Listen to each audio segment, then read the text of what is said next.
Conservation en RDC, approche gagnant-gagnant, aire protégée communauté, c'est le thème d'une conférence scientifique organisée par ARC RDC, association de rangers de la RDC. L'objectif de la conférence était le partage d'informations et la réflexion sur l'approche win-win. L'assistance a été honorée par une cinquantaine de personnes, parmi elles des professeurs, des étudiants, des journalistes, des activistes de la société civile. L'approche au niveau de l'ICSN, l'approche gagnant-gagnant, comme vous dites win-win, qu'utilise l'ICSN, c'est celle qu'on a présentée. C'est en petit mot, c'est la stratégie de conservation communautaire. Et dans cette stratégie, il y a différents programmes qui sont mis en œuvre, notamment les programmes relatifs à l'organisation et du côté de l'ICCN et du côté des communautés, organisations et structures qui permettront les échanges, la communication. Et là déjà nous allons à un autre programme, donc information, éducation, échange.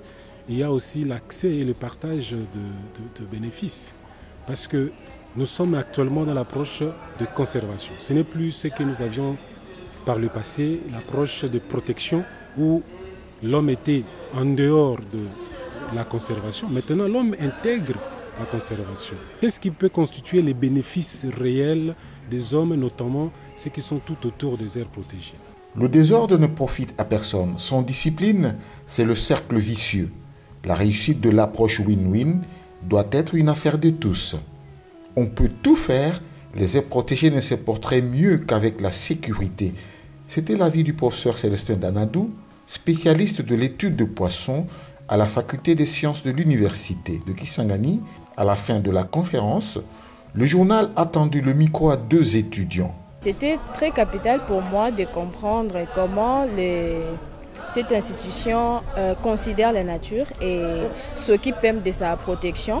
Et aussi un point important qui parle de approche gagnant-gagnant entre les aires protégées et surtout avec la communauté locale, puisque nous attendons beaucoup des communautés se plaindre pour dire qu'ils ne bénéficient pas des aires protégées qui sont tout autour de leur zone. Alors, quand déjà l'ICCN pense déjà à ce que la population, soit le peuple autochtone, bénéficie des zones des aires protégées, c'est une bonne approche, c'est vraiment quelque chose que j'ai aimé et ça m'a encouragée aussi. Je suis partie même voir le médecin pour lui dire que je vais l'écrire, je vais aussi accéder, puisque moi aussi je vais protéger la nature. J'ai une information un peu d'une manière ramassée quand même.